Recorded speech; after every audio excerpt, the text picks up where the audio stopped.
ಅಲ್ಲಿ ಮರಾಠಿ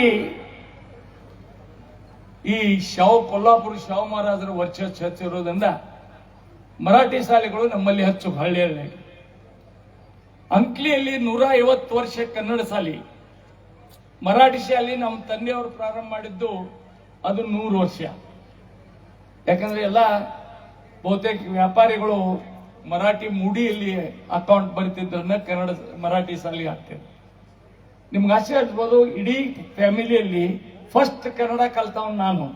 ನಮ್ಮ ಇಡೀ ಇದರಲ್ಲಿ ನಮ್ಮ ಮನೆಯಲ್ಲಿ ಎಲ್ಲರೂ ಮರಾಠಿ. ಅಂದ್ರೆ ಅಷ್ಟು ವರ್ಚಸ್ಸಿತ್ತ ಭಾಗ. ಮುಂಬೈಯ ಪ್ರಾಂತ್ಯನ ಕನ್ನಡ ಗಂಡು ಮಕ್ಕಳ ಶಾಲೆಗೆ ಕರ್ನಾಟಕ ಆದ್ಮೇಲೆ ನನ್ನಲ್ಲಿ ಹಾಕಿದ್ರು. ಮರಾಠಿ ಶಾಲೆಗೆ 2 ವರ್ಷ ಕಳಿಸಿದ್ರು. ಮೈಸೂರು ರಾಜ್ಯ ಆದ್ಮೇಲೆ ನನ್ನಲ್ಲಿ ನಮ್ಮ ತಂದೆಯವರು ನನ್ನನ್ನು ತೆಗೆದು ಕನ್ನಡ ಶಾಲೆಗೆ ಹಾಕಿದ್ರು. ಅವತ್ತು ಹೆಸರೇನಿತ್ತಂದ್ರೆ ಮುಂಬೈ ಸರ್ಕಾರದ ಕನ್ನಡ ಗಂಡು ಮಕ್ಕಳ ಶಾಲೆ. ಆ ಶಾಲೆ ನೋಡಿ, ನಾನು ಬಹಳ ಪುಣ್ಯವಂತ. ನನ್ನ 3 ಯುಗ ನೋಡಿದೀನಿ ಗುರುಗಳ. ಸಾರಿಸಿ ತೆಳಕ್ ಹೊತ್ತು ಅಭ್ಯಾಸ ಮಾಡಿದವ್ ನಾನು. ಪತ್ರೆ ಪಾಟಿ ಮೇಲೆ ಬರೆದವ್ರು ನಾವು. ಬೋರ್ಡ್ ಇತ್ತಂದ್ರೆ ಕಲ್ಲಿನ ಇದು ಕಟ್ಟಿಗೆ ಬೋರ್ಡ್ ಮ್ಯಾಗ ಸುಣ್ಣದ ಗುಂಡ್ ಮ್ಯಾಗ ಬರಿತಿದ್ರು ಗುರುಗಳು ಆ ಕಾಲ. ಇವತ್ತು ನಾನು ಶಾಲೆಗಳು, ಏರ್ ಕಂಡೀಷನ್ ರೂಮ್ಗಳನ್ನು ನೋಡ್ತಾ ಇದ್ದೇನೆ. ಚಲೋ ಚಲೋ ಫರ್ನಿಚರು ನೋಡ್ತಾ ಇದ್ದೀನಿ. ಹೇಳಿದ್ರೆ ಆ ಕಾಲು. ಆದ್ರೆ ಶಿಕ್ಷಕರ ಎಷ್ಟು ಕಮಿಟ್ಮೆಂಟ್ ಇತ್ತಂದ್ರೆ ಯಾರಿಗೆ ನಮಗ್ ಬಡದ್ರು ಯಾರು ಮನೆಯೊಳಗೆ ಕೇಳೋಗ್ತಿದ್ರು. ಬಹುತೇಕ ಇವತ್ತು ಯಾವ ಶಿಕ್ಷಕ ಧೈರ್ಯ ತಗೊಳಂಗಿಲ್ಲ. ವಿದ್ಯಾರ್ಥಿ ತಪ್ಪು ಮಾಡಿದ್ರೆ ಬಡ ಧೈರ್ಯ ಯಾವ ಶಿಕ್ಷಕರಿಗೂ ಇಲ್ಲ. ನಾವೆಲ್ಲ ಬಡಿಸ್ಕೊಂಡಿದ್ದೀವಿ. ಅಂದ್ರೆ ಶಿಕ್ಷಣದ ಪದ್ಧತಿ ಎಷ್ಟು ಚೇಂಜ್ ಆಯ್ತು ಅದನ್ನ ನಾ ಹೇಳ್ತಾ ಇದ್ದೀನಿ. ಇವತ್ತು ಅದೇ ಹೇಳಿದಿಲ್ಲ, ಬಹುತೇಕ ಬೆಳಗಾವಿ ಜಿಲ್ಲೆಯಲ್ಲಿ ಅದೇ ಬರಳದಲ್ಲಿ ಎನಿಸೋಷ್ಟ ಕನ್ನಡ ಶಾಲೆಗಳು ಇವತ್ತು ಸರ್ಕಾರ ನಡೆಸೋ ಕನ್ನಡ ಶಾಲೆಗಳು ಜೀವಂತಿದಾವೆ. ಅದರಲ್ಲಿ ಹುಣಸಿಕಟ್ಟಿಯಲ್ಲಿ ನಂಗೆ ಬಹಳ ಆಶೆ ಆಗುತ್ತೆ. 50 ವರ್ಷದೊಳಗ ಎಷ್ಟೋ ಅಧಿಕಾರಿಗಳು ನೀರು ತಯಾರು ಮಾಡಿದಿರುತ್ತೆ. ಬಹಳ ಖುಷಿ ಆಗಿದೆ. ಒಂದು ಸಣ್ಣ ಹಳ್ಳಿಯಲ್ಲಿ ಕನ್ನಡ ಶಾಲೆ ಸರ್ಕಾರ ಹುಟ್ಟಿದ ಈ ಶಾಲೆಯಲ್ಲಿ ನಂಗೆ ಇಲ್ಲಿ ಬಂದ ಮ್ಯಾಗ ಇಟ್ನಾಳವರು ಇಲ್ಲಿ ಶಾಲೆಯ ವಿದ್ಯಾರ್ಥಿ ಅಂತ ಗೊತ್ತಾಯ್ತು. ಬಹುತೇಕ ಶ್ರೀಗಳು ನಾನು 2 ವರ್ಷ ಅವ್ರನ್ನ ಕರಿತಾ ಇದ್ದೇನೆ ಒಂದು ಕಾರ್ಯಕ್ರಮ ಬರ್ಬೇಕಾದ್ರ. ಆದ್ರ ಹುಣಸಿಕಟ್ಟಿಗೆ ಬಂದಿದ್ದಾರೆ. ಬಹುತೇಕ ಇಟ್ನಾಳ್ ಅವರ ವರ್ಷದಿಂದ ಬಂದಿದ್ದಾರೆ ಅಂತ ನನ್ನ ಅಭಿಪ್ರಾಯ. ನೋಡಿ, ಹೇಳಿಲ್ಲ, ಒಂದು ಕಾಲದಲ್ಲಿ ನಮ್ಮ ದೇಶದಲ್ಲಿ ಶಾಲೆಗಳಿಗೆ ಹೋಗೋದ ಒಂದು ದೊಡ್ಡ ಕಾಲ. ಯಾರು ಶಾಲೆಗೆ ಹೋಗೋ ಪದ್ಧತಿ ಇಲ್ಲ, ಬಹಳ ಕಡಿಮೆ. ಬಹುತೇಕ ಕೇಳಿ ಹುಟ್ಟಲಾತಿತ್ತಂದ್ರೆ ಈ ಪರಿಸ್ಥಿತಿ ನಾವು ಇಲ್ಲಿ ಎಲ್ಲರೂ ನೋಡಿ. 110 ವರ್ಷದಿಂದ 7 ಜನ ಶಿಕ್ಷಕರು ಅವರೆಲ್ಲ ಆ ಕಾಲದಲ್ಲಿ ಪುಣೆಯಲ್ಲಿ ಓದ್ತಾ ಇದ್ದಾರೆ. ಅವ್ರು ಬಹಳ ಕಷ್ಟದಿಂದ ಶಾಲೆಗೆ ಕಲ್ತಿದ್ದಾರೆ. ಉದಾಹರಣೆಯಾಗಿ ಹೇಳಬೇಕಾದ್ರೆ ಗೋಕಾಕ್ ತಾಲೂಕಿನ ಮಮದಾಪುರ ಅಂತ ಒಬ್ಬ ವಿದ್ಯಾರ್ಥಿ ಇಡೀ ಬೆಳಗಾವಿ ಜಿಲ್ಲೆಗೆ ಅವ್ನು ಮುಲ್ಕಿ ಪರೀಕ್ಷೆ ನಂಬರ್ 1 ಬಂದಿರ್ತಾನ. ಆದ್ರೆ ಅವಾಗ 8ನೇ ಇಲ್ಲಿ ಪ್ರವೇಶ ಆಗಂಗಿಲ್ಲ. ಬೆಳಗಾವಿ ಬಂದ್ರ ಹೆಡ್ ಮಾಸ್ತರ್ ಕೇಳ್ತಾರ, ನಿಮ್ ತಂದೆ ಏನ್ ಮಾಡ್ತಾರ, ನಿಮ್ ತಾಯಿ ಏನ್ ಮಾಡ್ತಾರ, ನಿನ್ ಜಾತಿ ಯಾವ್ದ, ನಿಂದ ಪಂಥ ಯಾವ್ದ. ಆ ಪರಿಸ್ಥಿತಿ ಅದು. ಕೇವಲ ಮುಟ್ಟಿ ಜನರಿಗೆ ಅಷ್ಟೇ ಶಿಕ್ಷಣ ಕೊಡೋ ಪದ್ಧತಿ. ಈಗ 7 ಜನ ಅಲ್ಲಿ ಪುಣೆದಲ್ಲಿ ಕಳೀತಾ ಇದ್ರು. ಅವ್ರಿಗೆಲ್ಲ ಕಷ್ಟ ಆಗಿತ್ತು, ಬಹಳಷ್ಟು ಕಷ್ಟ ಆಗಿತ್ತು, ಓದ್ಲಿಕ್ಕೆ ಕಷ್ಟ ಆಗಿತ್ತು. ಅದಕ್ಕೆ ಅವ್ರ 7 ಜನಿಗೆ MA ಆಗ್ತಾರೆ, BSc ಅಗ್ರಿಕಲ್ಚರ್ ಆ ಕಾಲದಲ್ಲಿ ಆಗ್ತಾರೆ, ಡಬಲ್ ಗ್ರಾಜುಯೇಟ್ BEd ಆಗ್ತಾರೆ. ಆ ಕಾಲದಲ್ಲಿ ಅವ್ರ ಕಲೆಕ್ಟರ್ ನೌಕರಿ ಸಿಗ್ಬೋದಾಗಿತ್ತು. ಬ್ರಿಟಿಷ್ ಕಾಲದಲ್ಲಿ MA ಆದ್ರೆ ಬ್ರಿಟಿಷ್ ಕಲೆಕ್ಟರ್ ನೌಕರಿ ಕೊಡ್ತಿದ್ರು, DC ಅಂತಾರಲ್ಲ ಈಗ. ಆದ್ರೆ 7 ಜನ ಹೋಗ್ಲಿಲ್ಲ. ಅವ್ರಿಗೆ ಎಷ್ಟು ಕಷ್ಟ ಆಗಿತ್ತು ಶಿಕ್ಷಣ ತಗೊಳಕ್ಕೆ ತಿಳ್ಕೊಂಡು ಅವರು ಬೆಳಗಾವಿಗೆ ಬಂದು 7 ಜನ ಒಂದು ಶಾಲೆಯನ್ನು ಪ್ರಾರಂಭ ಮಾಡಿ ತಾವೇ ಶಿಕ್ಷಕರಾಗ್ತಾರ. ಯಾಕಂದ್ರೆ ದುಡ್ಡು ಕೊಡ್ಬೇಕಲ್ಲ ಶಿಕ್ಷಕರದ. ಪ್ರಾರಂಭವಾದ 110 ವರ್ಷದಿಂದ ಕಿಡಿ ಪ್ರಾರಂಭ ಆದದ್ದು. ಈ ಸಮಾಜ ಉದ್ಧಾರ ಆಗ್ಬೇಕಾದ್ರೆ ಶಿಕ್ಷಣ ಒಂದೇ ಸಾಧ್ಯ ಅಂತ ತಿಳ್ಕೊಂಡು ಅವ್ರಿಗೆ ಮನವರಿಕೆ ಆಗಿತ್ತು. ಆ ಸಂಸ್ಥೆ ಇವತ್ತು ಪ್ರಾರಂಭ ಮಾಡಿ 110 ವರ್ಷ ಆಯಿತು. ಈ ಭಾಗದಲ್ಲಿ ಬಹುತೇಕ ಶಿಕ್ಷಣ ಸಂಸ್ಥೆ ಶಿಕ್ಷಣ ಕೊಡುವ ಪ್ರಸಾರ KLE ಸೊಸೈಟಿ ಮಾಡಿದೆ. ನಾನು ಯಾಕೆ ಹೇಳ್ತಾ ಇದ್ದೇನೆ, ಶಿಕ್ಷಣದ ಮಹತ್ವ ಬಹುತೇಕ ಹಳ್ಳಿಯಲ್ಲಿನೂ ಇವತ್ತೂ ಹಳ್ಳಿಯಲ್ಲಿ ಹೆಣ್ಮಕ್ಳ 16-17 ವರ್ಷ ಆದರೂ ಅದರಲ್ಲಿ ನಮ್ಮ ಸಮಾಜದಲ್ಲಿ ಇವತ್ತು ಶಾಲೆ ಬಿಡಿಸಿ ಮದುವೆ ಮಾಡೋ ಪದ್ಧತಿಗಳು ನಾವು ನೋಡ್ತಾ ಇದ್ದೇವೆ. ದಯವಿಟ್ಟು ಇಲ್ಲಿ ತಾಯಂದಿರ ಅದನ್ನು ಬಂದ್ ಮಾಡ್ಬೇಕು. ತಾಯಂದಿರು ಇವತ್ತು ಅತಿ ಹೆಚ್ಚಿನ ಶಿಕ್ಷಣ ಯಾರೇ ಚಲೋ ಮಾಡ್ತಿದ್ರಿಂದ ಹೆಣ್ಮಕ್ಳ ಶಿಕ್ಷಣ ಪಡಿತಾ ಇದ್ದಿದ್ರಿಂದ ನಮ್ಗೆ ಬಹಳ ಖುಷಿ ಅಲ್ಲ. ಮತ್ತು ಗಂಡು ಮಕ್ಕಳಿಗಿಂತ ಒಬ್ಬ ಹೆಣ್ಮಕ್ಳ ಶಿಕ್ಷಣ ಪಡೆದ್ರ ಆಕೆ ಇಡೀ ಕುಟುಂಬಕ್ಕೆ ಶಿಕ್ಷಣ ಕೊಟ್ಟನ. ಗಂಡು ಮಕ್ಕಳಿಗೆ ಶಿಕ್ಷಣ ತಗೊಂಡ ತನ್ನ ಸ್ವಾರ್ಥಕ್ಕಾಗಿ ಶಿಕ್ಷಣ. ಅದಕ್ಕೆ ನಾವು ಬೆಳಗಾವಿಯಲ್ಲಿ ಈ ವರ್ಷ ಅತಿ ಬಡವ ಲಿಂಗಾಯತ ವಿದ್ಯಾರ್ಥಿನಿಯರಿಗೆ ಫ್ರೀ ಒಂದು ಹಾಸ್ಟೆಲ್ ಕಟ್ಟಿದ್ದೇವೆ. ಯಾಕಂದ್ರೆ ಬಹಳ ಬಡತನದ ಇನ್ನು ಹಳ್ಳಿಯೊಳಗ ಬಡತನ, ಶಾಲೆಗೆ ಹೋಗ್ಲಿಕ್ಕೆ ಬೆಳಗಾವ್ ಅಂತ ಊರಾಗ ಹಾಸ್ಟೆಲ್ ಖರ್ಚು ಮಾಡಲಿಕ್ಕೆ ಸಾಧ್ಯ ಇಲ್ಲ ತಿಳ್ಕೊಂಡು ಬೆಳಗಾವಿಯಲ್ಲಿ ನಾವು ಒಂದು ಹಾಸ್ಟೆಲ್ ಪ್ರಾರಂಭ ಮಾಡಿದೆವು. ಸರ್ 77 ಹುಡುಗಿಯರ್ ಅದಾವ, ಬಡ ಹುಡುಗಿಯರ್. ಆ ಹುಡುಗಿಯರ್ ನೋಡ್ರ ಎಷ್ಟು ಬಡತನ ಅದ. ಅದು ಎಲ್ಲ ಹುಡುಗಿಯರು ಮಾತ್ರ ಹುಷಾರದಾರ, ಸಾಲಿ ಕಲಿತಾ ಇದಾರೆ, ಇದಕ್ಕೆ ಖುಷಿ ಅದ. ಅದಕ್ಕೆ ಅಂತ ಹಳ್ಳಿಯಿಂದ ಬಂದ ಜನ ಇವತ್ತು ಬಹಳಷ್ಟು ಆಫೀಸರ್ ಆಗಿದ್ದಾರೆ. ಕರ್ನಾಟಕ ಸರ್ಕಾರದಲ್ಲಿ ನೋಡ್ತಾ ಇದ್ದೀನಿ, IAS ಆಫೀಸರ್ ಆಗಿದ್ದಾರೆ. ಅದು ಚುರ್ಚಿಕಟ್ಟಿ ಅಂತ ಸಣ್ಣ ಪಟ್ಟ ಹಳ್ಳಿಯಿಂದ ನನಗೆ ಖುಷಿಯಾಗಿದೆ. ಅದಕ್ಕೆ ನಾನು ಈ ಕಾರ್ಯಕ್ರಮದಲ್ಲಿ ಶ್ರೀಗಳು ಬರ್ತಾರಂತ ತಿಳ್ಕೊಂಡು ನಾನು ಬಂದೆ. ಆದರೆ ಬಂದ ಮ್ಯಾಗ ನನ್ನ ಸತ್ಕಾರ ಇಟ್ಕೊಂಡದ್ದು ನಂಗೆ ಗೊತ್ತಾಯ್ತು. ಸತ್ಕಾರ ಇವತ್ತು ಶಿಕ್ಷೆ ಕೊಟ್ಟದ್ದು ಸರ್ಕಾರ, ಕೇಂದ್ರ ಸರ್ಕಾರದವರು ಶಿಕ್ಷಣದಲ್ಲಿ ಕೆಲಸ ಮಾಡಿದ್ದು ಕೈ ಕೊಟ್ಟಿದ್ದಾರೆ. ನಾ ಹೇಳಿಲ್ಲ, ನಾವೆಲ್ಲ ತೆಳಕ್ ಕೂತು ಸ್ವತಃ ನಾವು ಸಾರಿಸಿ ಸ್ವತಃ ಪಾರ್ಟಿ ಇಲ್ಲ, ಪಾರ್ಟಿ ಬಹಳ ಹೊಡಿತಾ ಹೊತ್ತು ಪತ್ರೆ ಪಾರ್ಟಿ ಕೊಡಕತ್ತಾರ. ನಾವು ಆ ಪರಿಸ್ಥಿತಿ ಇತ್ತು. ಇವತ್ತು ಎಷ್ಟು ಬದಲಾವಣೆ ಆಗಿದೆ ಅಂದ್ರೆ KLE ಸೊಸೈಟಿಯವರು ಮುಂಬೈಯಲ್ಲಿ ಒಂದು ಸ್ಕೂಲ್ ಪ್ರಾರಂಭ ಮಾಡ್ತಾ ಇದ್ದೀವಿ.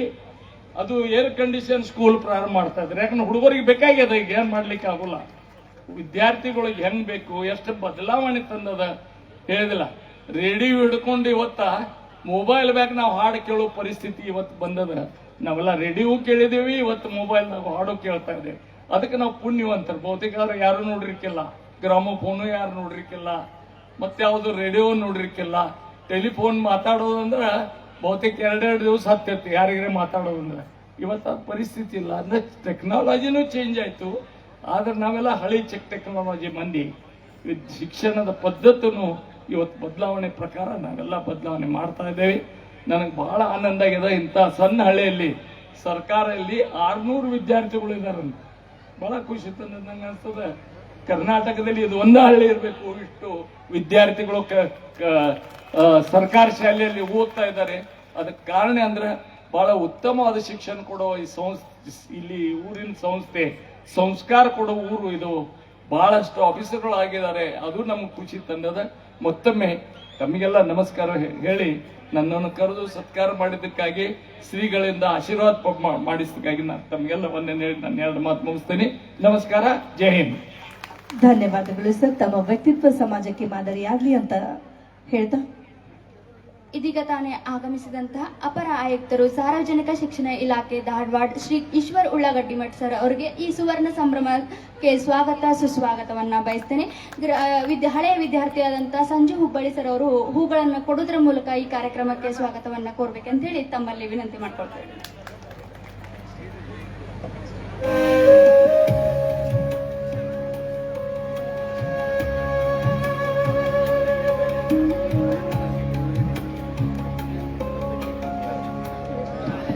ಇನ್ನು ಮುಂದಿನದಾಗಿ ವೇದಿಕೆ ಮೇಲೆ ಆಸೀನರಾಗಿರುತ್ತ ಕೊಪ್ಪಳ ಜಿಲ್ಲಾಧಿಕಾರಿಗಳು, ನಮ್ಮ ಊರಿನ ಹೆಮ್ಮೆಯ ಸುಪುತ್ರರಾದ ಶ್ರೀ ಸುರೇಶ್ ಇಟ್ನಾಳ್ ಅವರು ಕಾರ್ಯಕ್ರಮದ ಕುರಿತು 12 ಮಾತುಗಳು ಆಡಬೇಕು ಅಂತೇಳಿ ಅವರಲ್ಲಿ ವಿನಂತಿ ಮಾಡಿಕೊಡ್ತೀನಿ.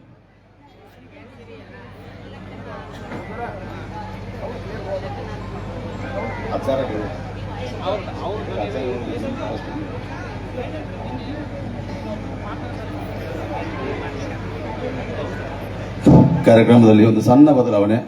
ಇದೀಗ ಕಾರ್ಯಕ್ರಮಕ್ಕೆ ಆಗಮಿಸಿರ್ತಕ್ಕಂಥ ನಮ್ಮ ಹೆಮ್ಮೆಯ ಸಂಸದರಾದ ಶ್ರೀ ವಿಶ್ವೇಶ್ವರ ಹೆಗಡೆ ಕಾಗೇರಿ ಅವರು ಇಂದಿನ ಕಾರ್ಯಕ್ರಮದ ಕುರಿತು 12 ಮಾತನಾಡಬೇಕಂತ ಹೇಳಿ ಅವರಲ್ಲಿ ವಿನಂತಿ ಮಾಡಿಕೊಡ್ತೀನಿ.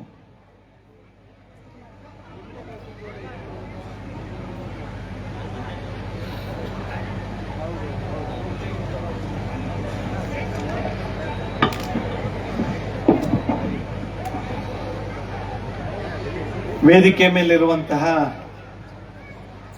ಎಲ್ಲ ಪರಮ ಪೂಜ್ಯ ಸ್ವಾಮೀಜಿಯವರ ಚರಣ ಕಮಲಗಳಿಗೆ ನನ್ನ ನಮಸ್ಕಾರಗಳನ್ನು ಸಲ್ಲಿಸ್ತಾ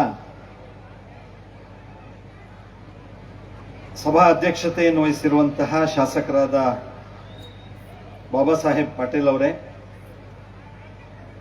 ಇದುವರೆಗೆ ನಮ್ಮೆಲ್ಲರಿಂದ ಗೌರವವನ್ನ ಸ್ವೀಕರಿಸಿರುವಂತಹ ಪರಮ ಪೂಜ್ಯ ಸ್ವಾಮೀಜಿಯವರ ಆಶೀರ್ವಾದ ಗೌರವವನ್ನ ಪಡೆದಂತಹ ಪದ್ಮಶ್ರೀ ಪುರಸ್ಕೃತರು ಹಾಗೂ ರಾಜ್ಯಸಭಾ ಸದಸ್ಯರು, ನಮ್ಮ KLE ಸೊಸೈಟಿಯನ್ನ ನಾಡಿನಾದ್ಯಂತ ಅತ್ಯಂತ ಪ್ರಭಾವಿಯಾಗಿ ಪರಿಚಯಿಸಿದವರು ಆದಂತಹ ಹಿರಿಯರಾದ ಪ್ರಭಾಕರ್ ಕೋರೆ ಅವರೇ, ಹಾಗೂ ಮಾಜಿ ಶಾಸಕರಾದಂತಹ ಶ್ರೀಯುತ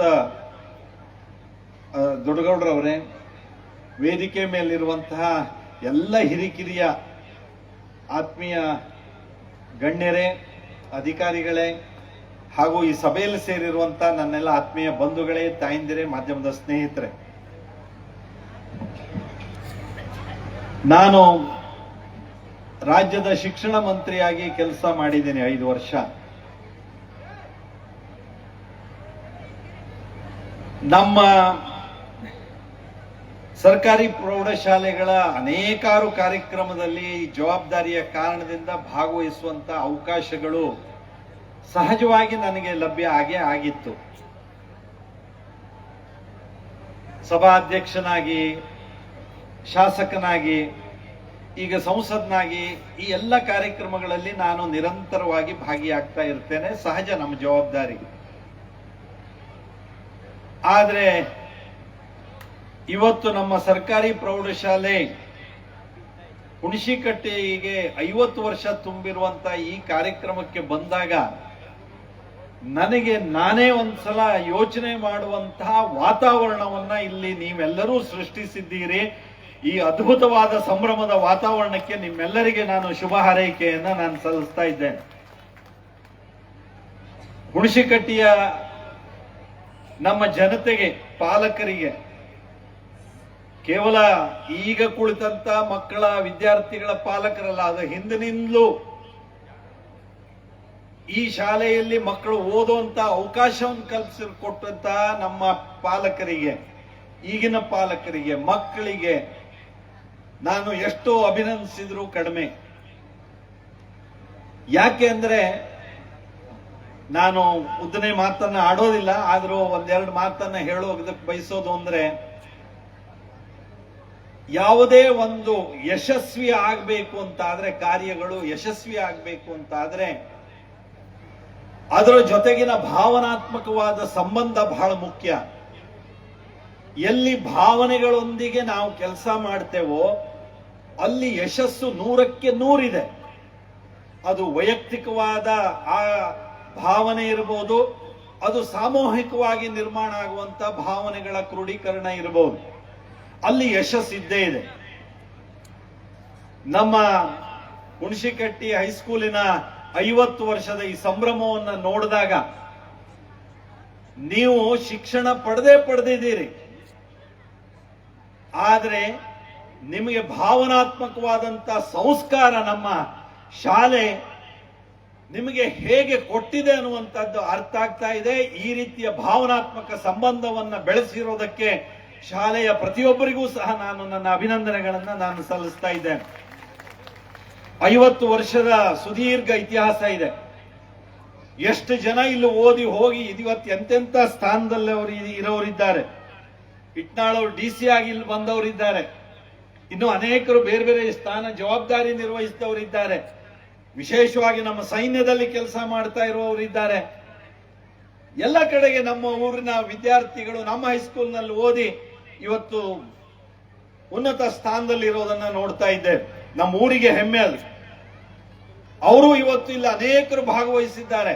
ನಾನು ಒಬ್ಬೊಬ್ಬರನ್ನೇ ಕೇಳ್ತಾ ಇದ್ದೆ, ಇದೇನು ಯೂನಿಫಾರ್ಮ್, ಯಾವ್ಯಾವ ಯೂನಿಫಾರ್ಮ್ ಅಂತಲೇ ತಿಳಿಯಂಗಿಲ್ಲ. ಒಬ್ರು ಕೇಸರಿ ಟೊಪ್ಪಿ ಹಾಕಿದ್ದಾರೆ, ಒಬ್ರು ಕೆಂಪು ಶಾಲ್ ಹಾಕಿದ್ದಾರೆ, ಮತ್ತೊಬ್ರು ಬಿಳಿ ಅಂಗಿ ಹೊಲಿಸಿದ್ದಾರೆ, ಮತ್ತೊಬ್ರು ಯಾವ್ಯಾವುದೋ ವೇಷಭೂಷಣದಲ್ಲಿ ನೀವೆಲ್ಲ ಇದ್ದೀರಿ. ನಮ್ಮ ಸರ್ಕಾರಿ ಯೂನಿಫಾರ್ಮ್ ಶಾಲೆ ಯೂನಿಫಾರ್ಮ್ ಅಲ್ಲಲ್ಲ ಇದು ಅಂತಂದೆ. ನಾವೆಲ್ಲ ಹಳೆ ವಿದ್ಯಾರ್ಥಿಗಳು, ನಮ್ಮ ಬ್ಯಾಚ್ನವರು ನಮ್ಮ ಡ್ರೆಸ್ ಕೋಡ್ ಮಾಡಿದೀವಿ ನಾವು ಅಂತ ಅಭಿಮಾನದಿಂದ ಹೇಳ್ಕೊಂಡು ಬರ್ತಾ ಇದ್ರು. ಆದ್ರೆ ಅಷ್ಟು ಭಾವನಾತ್ಮಕವಾಗಿ ಶಾಲೆ ಕಾರ್ಯಕ್ರಮ 50 ವರ್ಷದ ಒಂದು